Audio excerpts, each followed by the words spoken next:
Hello there. So Jo Cox's sister, Kim Leadbeater, holds Batley and Spen for Labour by just 323 votes. And I have 3 words for you. Matt Hancock.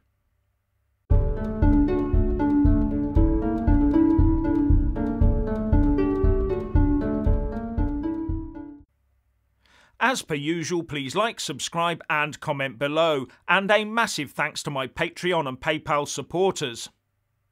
It was Matt Hancock what lost it. Yes, the word on the doorsteps of the Batley and Spen constituency are resounding, and that is that Matt Hancock's enthusiasm to throw one between the whiskers has cost the Tories the necessary votes to steal the Labour-safe seat, and therefore also throwing away the opportunity to set off a leadership contest within the Labour Party. While the Labour Party leadership was claiming to anyone who would listen that this was a victory over divisiveness and the equivalent of Keir Starmer winning a referendum on his leadership, and Keir Starmer himself declared that Labour is back, Labour is coming home. Obviously watching far too much Euro soccer.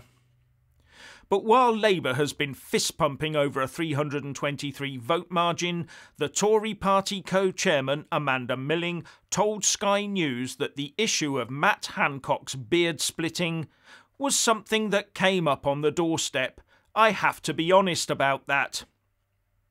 The arrogance and irresponsible actions of one man who demanded that a nation face social restrictions that have ripped families apart and cost so many their livelihoods, for that man to then break these rules in such a blasé manner has given Keir Starmer a reprieve, although his resignation is only on ice and his party remains on life support. This is not a victory for Labour, but a serious failing by Boris Johnson to not deal swiftly and decisively with his former health secretary. As I said, it was Matt Hancock what lost it for the Tories, but aided and abetted by Boris. And in the process, Boris Johnson made himself look woefully indecisive and basically useless. But the biggest loser in all of this is George Galloway. Yes, he's about to lose his hat down his own digestive tract. I caught a little snippet of a conversation he had with that other lefty, Owen Jones, and during the exchange, George Galloway declared that Labour would come third in this by-election, and that, "I'll eat my hat if they're not third." No wonder he's played a Trumpish card in threatening legal action to get the by-election result set aside. Wonder if he prefers red or brown sauce with his hats. But one point to note is that the Green Party candidate was taken out of the race due to dodgy tweets sent as a teenager, and that might have diverted a few crosses into the Labour box on the day. But it still has not succeeded in halting the slide of the Labour vote share in Batley and Spen. In 2017, they got a very creditable 55.5% of the vote.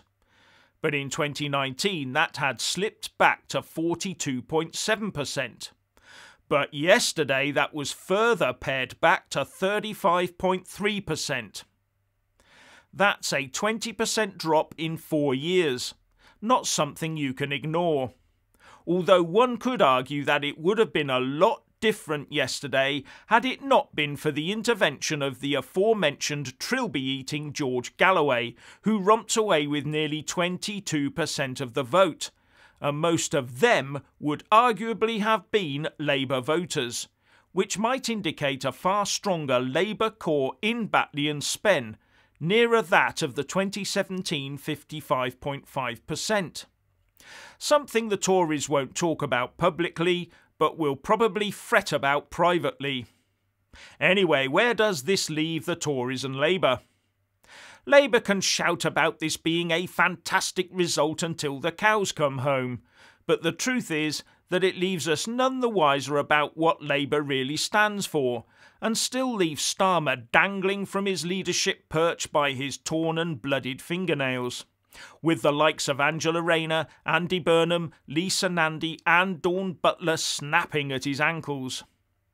Actually, Andy Burnham might be quite happy with this, as it delays any leadership challenge until he has had a chance to become an MP instead of a mayor. But where the Conservatives are concerned, despite the loss, many see this as a sign that the Tories are continuing their successful assault on the Labour red brick wall by eroding Labour's majorities. But if it was the arrogant and ultimately dishonest actions of Matt Hancock that prevented a significant win here, then the Tories had better watch their backs. Because the pandemic lockdown is being lifted very soon, or so we're told, and that's significant. At the moment, Boris and his Tory government can point at the vaccine rollout and tell the terrified masses that they've been saved by decisive Conservative Party action. But once that COVID-19 driven fear begins to subside, the public mind will turn to other things. And it will not be eternal gratitude for what the Tories did.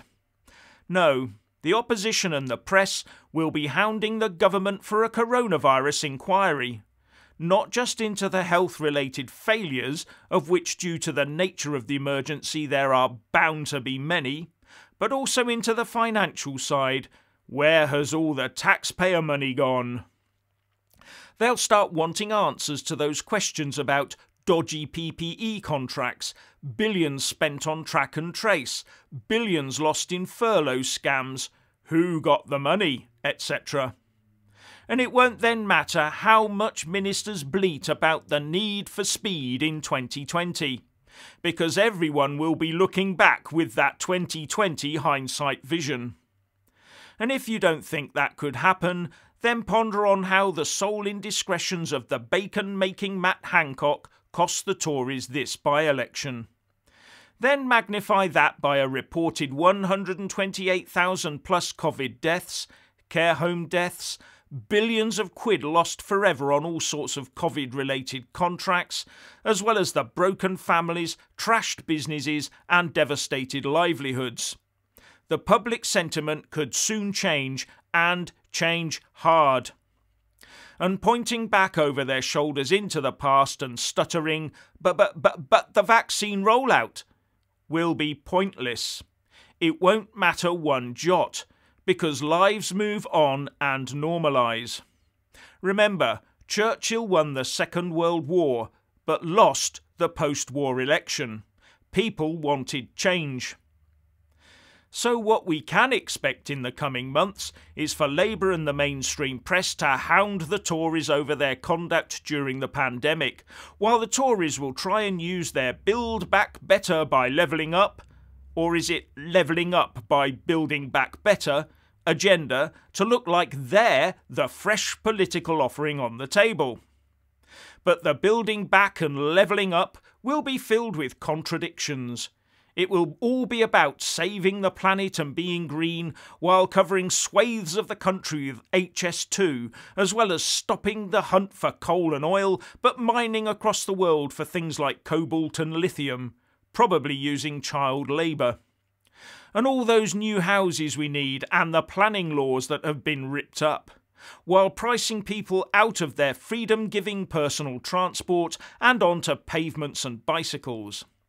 Yes, lockdown will have prepared some for the new normal, but many just want to get back to the old normal they knew before. And if Boris and his crew decide they want to sail away from what many think is normal, then they might be in for a surprise drop in popularity, however unelectable Labour looks right now. So, buy a mug with my mug on it, and what's your opinion on the Tories and Labour going forwards? Please like and comment below.